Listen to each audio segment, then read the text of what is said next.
The unsurpassed, penetrating and perfect truth is seldom met with, even in 100,000 myriad kalpas. Now we can see and hear it. We can remember and accept it. I vow to make the Buddha's truth one with myself. Homage to the Buddha, homage to the Dharma, homage to the Sangha.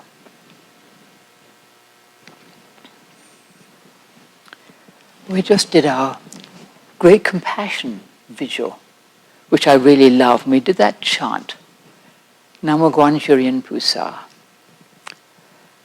It's a very strong invoking of compassion, a really huge offering of merit. There's something about it that's really powerful. And the first time we did this chant was right after 9/11, when the whole world changed. We can hardly remember what it was like before, And at that time, the only thing we could do was offer merit as deeply and strongly as we could, and think of all the people involved in that. And in fact, it involved everybody, all of us, because it affected everybody. It changed our world. Well, now the world's changing again, and there's again a great need for merit for the whole world. And to offer merit is something we can do. It's an offering that we can make. People are coming together and helping each other. There's all kinds of ways in which people are helping. People are sewing face masks for doctors and nurses, which is wonderful. It's a whole huge thing of sewing masks. They're not perfect masks, but there's something to help with, just to help in some way. Maybe protect the special masks they have to use for the COVID virus, but people are doing what they can and showing their concern and their gratitude to all those who are helping. Caremongering is a new thing. In Canada, it's gone viral. Maybe not just in Canada either. People coming together to help beings. You can write in and say, I need help, or you can write in and say, I can give help. And they put people together. It's a really wonderful thing. Instead of scaremongering, they're caremongering. It's lovely. Distilleries are making hand sanitizer instead of booze and giving it away. All kinds of people, all kinds of examples of people coming together and being kind to each other, helping each other. A major challenge or a disaster brings us out in people, brings out their best. Sometimes it brings out the worst in people, but very often it brings out the very best in people. And we see these things happening. We stop taking things for granted when something like this happens, when there's a change, when there's a major event. We just stop taking our lives and everything we have for granted. We stop taking people for granted. People who usually would just walk past each other on the street may notice each other and greet each other in ways they wouldn't before, with kindness. We're grateful for each other's presence, even when we had to keep our distance as we try to, so we don't infect each other. But that just feeling of solidarity, of people helping each other, appreciating each other, and being together in a real way. The other day, one of our monks remarked that when she washes her hands, she thinks of all the other people in the world who are washing their hands, carefully doing the same thing, washing their hands. A simple thing that we're all doing, a reminder of our common humanity. It affects all of us. We're all deeply connected to each other. The world is washing its hands to protect all its many parts, which is us. This is a lovely thought. So I was grateful for that. Yes. Everything is changing. Impermanence is here, right in our face. We can't look away. Right here. It's always here. Impermanence is the one thing that doesn't seem to go away. But at the moment, it's really obvious. We cannot look away from it. It affects all of us in all kinds of ways. We think of the three characteristics of existence, the three marks. Unsatisfactoriness, dukkha. Unsatisfactoriness, sometimes translated as suffering. Impermanence, anicca. No separate self in anything, anatta. They're all linked together and they're all right here, very apparent right now. really a good opportunity for us, actually. Unsatisfactoriness or suffering is built right into our lives, every aspect of our life, all along. And at present, it's really obvious. Unsatisfactoriness. This is not what we wanted. We don't like what's happening. We can't do what we'd like to do. People are afraid of what might happen to them and the people they love, afraid about what might happen to our whole way of life. We just don't know how it's going to be. Nothing is certain. There are no guarantees. There never have been. And now it's really evident. Because everything changes all the time. And really we don't know where we're going. We never have. And now it's fairly clear. We have no idea how it's all going to turn out. Actually, kind of liberating. No separate self. We're all deeply connected to each other. As I said, this simple act of washing our hands. If I wash my hands now, I may be helping to prevent somebody in Minnesota or somewhere from getting sick, and all sorts of people along the way. I just don't know. But I can do my part. I can do my best to help.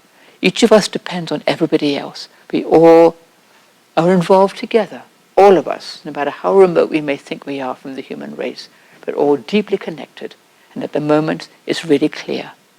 Look how this virus has spread. It's gone all over the place. Who would have thought that something like that could have spread so widely, so far, because we're so connected?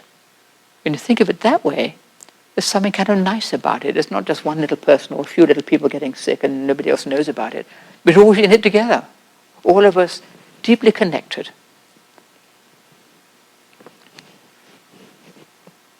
Each of us depends on everybody else. The farmers who grow food, the people who drive the trucks and bring it to people, the people who man the grocery stores, who woman the grocery stores, who keep the grocery stores so that we can buy things, The leaders trying to make wise decisions.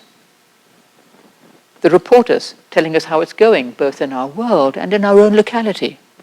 Just so people know what's going on, so they can protect themselves, offer merit, offer kindness, and be together. That's one wonderful thing about the internet, is we're all in it together. And it wouldn't have been the same if we hadn't got that. It just helps us to see, oh, look what's going on in Italy. Oh, look what's going on in Africa. We're all together. We're all one body. The doctors and nurses, of course, of all people, taking care of the very sick people. We depend on all of these people, all of them working together. And it's always been this way, but now it's really evident.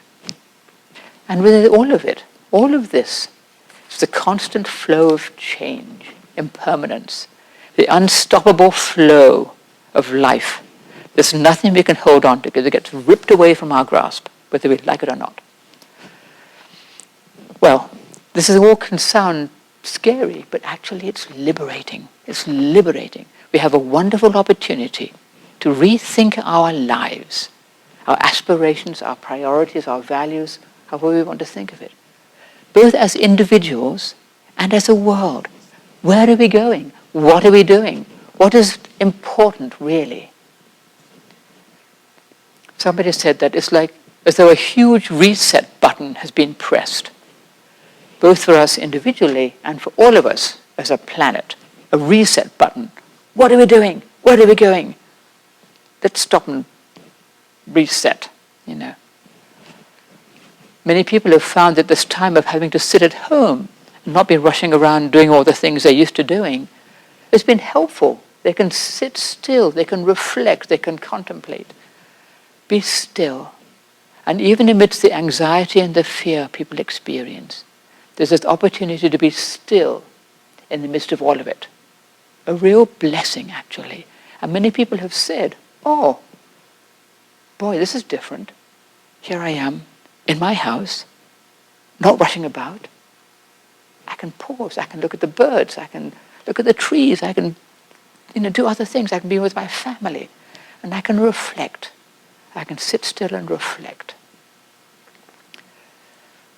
There's gratitude for the little things of life that we may not have noticed in our, rushing past in a blur. Gratitude for each other. Gratitude for the little things we see. Gratitude for each day that we live. Because in fact, Each day is precious, it will never come again, no matter who we are, whether you have a virus or not. It's like that, exactly like that. And now it's really clear. Who knows what the future will bring? Each day is this huge gift for us to use, make the best of, make the most of right now. Gratitude for the Dharma that helps us to use this time to train ourselves as deeply as we can, to turn within and be still. A wonderful opportunity. Acceptance of things as they are. This is how it is. It's not what we would have wished for. We can't make it different. It's what we've got. But we can change our attitude to things. If we're angry and upset, if we're very afraid, if we find ourselves blaming people, we can do our best to sit still with these feelings and not blame ourselves for feeling them. It's normal and natural to be afraid, to get upset, to think of somebody to blame because I don't like it. To accept our upset and worry with kindness, not with judgment. I shouldn't be feeling this way. I should be calm and kind and wise. Well, we're not always calm and kind and wise, but we can sit still and allow that calmness and kindness and wisdom to arise within us, because we have them. They are there within us. We have access to them, just to sit still, not to blame ourselves or blame other people, not trying to be perfect. When we're angry or upset, not to vent on people, but to just do our best to be still. Kindness to ourselves, kindness to other beings who may also be worried and upset. Kindness in our deeds. How can I help people making masks, helping the doctors, grocery stores, giving things to people, delivering goods to people, coffee shops, delivering coffee to the doctors and nurses to help them keep going. Considerate things being done for others when the opportunity arises. All kinds of things we can do too. Kindness in our speech, being gentle with one another, not harsh or demanding or blaming. Kindness in our thoughts, thinking generously of other beings, not just seeing fault and cause for blame or they didn't do it right or, to cut each other a bit of slack. I think I said this the other day. Just to be gentle with each other, gentle with ourselves. Seeing how worry and fear can constrict our mind so that we think only of ourselves. And sitting still with that worry and fear so that we can relax the mind and allow it to widen, expand, and embrace our other beings with compassion and with kindness, just relaxing that frightened, worried little mind and letting it relax a little bit. It's okay. We don't have to be perfect. We can be kind. Everything is changing all the time. We are changing all the time. We have this precious opportunity now to sit still, to learn, to be curious even. How is it all going to turn out? What will happen? How will we rise to this challenge, both as individuals and as a world? Will we change our ways and our habits, or will we go back to the way we were? Can we let go of the way we were? Do something new and maybe better? The way we were is gone. It's gone. All we have is this moment right now. There is no past, there is no future. Just this very moment right now is all we have. Everything else is in our mind. All the fear and worry, they're all in our mind. And when we come back to that, to this very moment right now, this is all we have. We can breathe more freely, not so constricted. We can sit still, right here in this present moment, right now. Just take a breath. It's okay. The sky hasn't fallen in. We're still here. We're still breathing. Continue to breathe. We're not in charge of our lives. We're not in charge of our world. It's very apparent. Never has it been more evident than now. Nobody knows how it's going to turn out.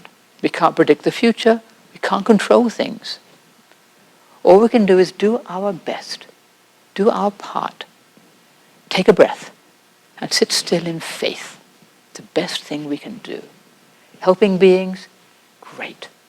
In practicing kindness in deed, in word, in thought. And sitting still in faith of all things. Faith in the true refuge, that which dwells within each of us and within which all of us dwell, of which we're all a part. Impermanence is Buddha nature. It is the very fabric of our life. It's our very breath. You can't, even breathing, you can see, you can't hold on to anything. You try to hold your breath, you turn purple and fall over in a minute. It's life. It's our very breathing in and out. The flow of life and death, light and darkness, joy and sorrow, fear and confidence. All of these things, just like breathing in and out. It's the very flow of life, just what it is. Everything takes place within that which is greater than we are. The flow of life of which we're part. Nothing is left out. None of our horrid little thoughts, our worries, our miseries, our generosity, our gratitude, our angst, our selfishness, everything takes place within that great matter.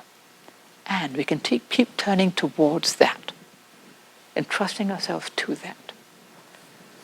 We're just little beings, and we come and go, we live and die. It's just as it should be. Thank God for that. Because if it were not so, it would be kind of hard to be here for a very, very, very long time. We come and go. Life comes and goes. Everything comes and goes. And it's just how it is. We take a step out into the dark. We don't know where our foot's going to land. It lands on something or nothing maybe. It's okay. It's liberating. Because there's nothing that we can hold on to. And when we truly accept that, when we truly accept that we are all part of that great matter, no matter what, and dwell content within that, then we can accept everything that comes to us. Even when we're afraid and upset, that's all part of it. And we can keep entrusting ourselves to the unborn, undying, unchanging, which embraces everything and sustains us all. And that's our talk for the day. Thank you. Homage to the Buddha, homage to the Dharma, homage to the Sangha.